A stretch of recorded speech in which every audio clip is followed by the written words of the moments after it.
Okay, so there's a lot of things going on in society today about trying to find like new eating plans or healthier ways to like have a diet, and there's like a ton of fads out there, and one of them is the Atkins diet, and I'm going to talk about that today. So we're really just going to go over who created the Atkins diet, what it is, and the pros and cons of it.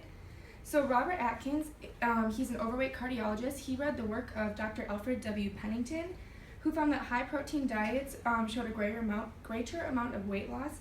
And I got that information from the Oxford Encyclopedia of Food and Drink in America, edition 2.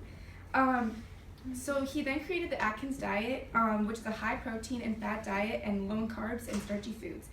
Atkins saw a lot of great weight loss, and then he actually had celebrities coming to his clinic and like begging him for his secret so they could lose the weight. So the Atkins diet, like I stated already, is a low carb diet, and it comes in 4 phases. Phase 1 is when your body switches from burning carbs to fat, and this is a process called ketosis. And this is where your weight loss occurs really quickly and rapidly. Your meals for the day will consist of protein, fat, and about only 20 grams of carbs, which is usually in veggies. Phase 2 is when you start adding foods back into your diet, and it's kind of like a teeter-totter process of how many carbs you can still put in and lose weight. Here's a quote. She fervently believes that there are many dieters like herself who simply cannot chemically process carbohydrates in a healthy way. Therefore, she argues these people should limit their carbohydrate intake. And that is from a book called Living Low Carb by McClough. Phase 3 is when you have about 5 to 10 pounds left to lose, or you're in like that final stretch of that weight loss. And this is just like in the final adjustment. So maybe you have to cut down your portion sizes, or maybe cut down your carbs again. And then lastly is phase 4, and this is called the maintaining stage. So one cool thing about the Atkins diet is it's known to not like have you gain the weight back if you don't like lose yourself and just like kind of throw everything away that you've done. So there's really not a lot of strict guidelines on it, so it's pretty much just maintaining and seeing how many carbs you can still eat and exercise and keep the weight off. Another quote is, the short-term benefit of higher protein diets appears to persist to a small degree long term. Benefits are greater with better compliance to the diet, and that information was from Clifton, Kondo, and Keogh in their article from PubMed, which is a journal. So what foods are allowed in the Atkins diet? The Los Angeles Times said proteins actually have been linked to cutting down stress your body goes through during the stress of weight loss. Keeping protein intake up is really important. So because your liver, kidneys, lungs, and everything are going to be going through a lot of stress, you need to increase your protein about 60%. So some of the foods that are high in protein are peanut butter, which Bryce hates, but they're like my favorite. Fish, chicken, turkey, lean red meat, eggs, soy, and things like that.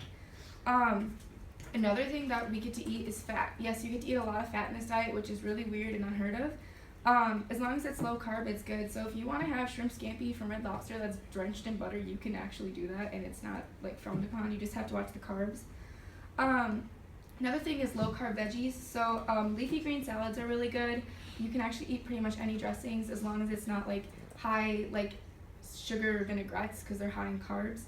Other vegetables are cucumbers, broccoli, carrots, like anything that's not starchy like corn or cauliflower, you're pretty good.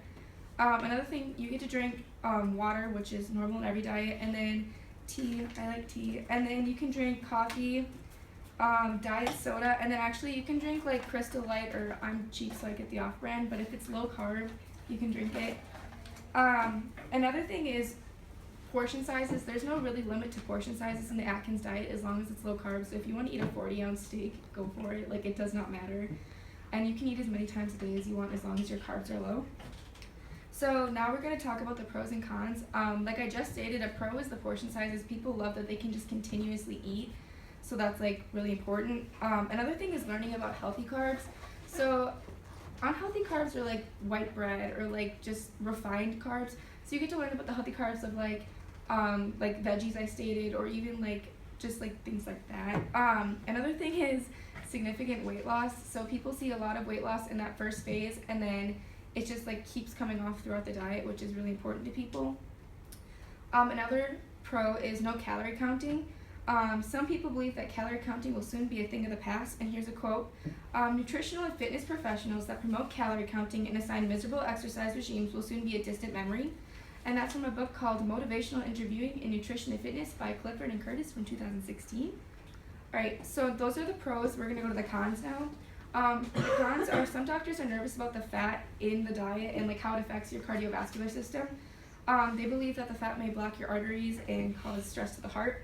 So a quote is, the advice was to eat a low-fat, low-cholesterol diet. The article talks about how fat affects diabetes and heart health, including the shift of thinking about the type of fats you're eating or the quality. Sometimes it's more about quality than quantity, and when coming to fats, that's what they're talking about. And that quote is from the American Diabetes Association, their journal called Spectrum. Another thing is there's thoughts that there's problems with holding certain molecules from the body. So in this case of the Atkins diet, carbohydrates.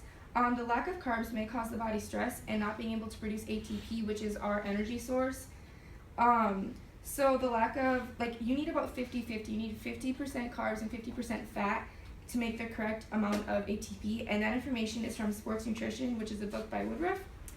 So we've gone over what it is, who created it, the pros and cons, and lastly we're going to talk about the Missouri State Public Affairs pillars.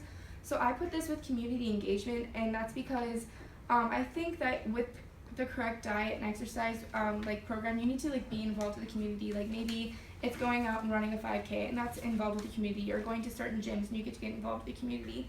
So really, I think it just ties in with community engagement. So to conclude, we talked about who created it, and that was Robert Atkins. We talked about what foods you can eat, so a lot of proteins and low carbs. We talked about the pros and cons, and then lastly we talked about how it goes with community engagement. So I really hope that this gives another option of what you can do and what you can't do, or another food or diet plan, or maybe you can make a modified version of this that'll work for you. Thanks.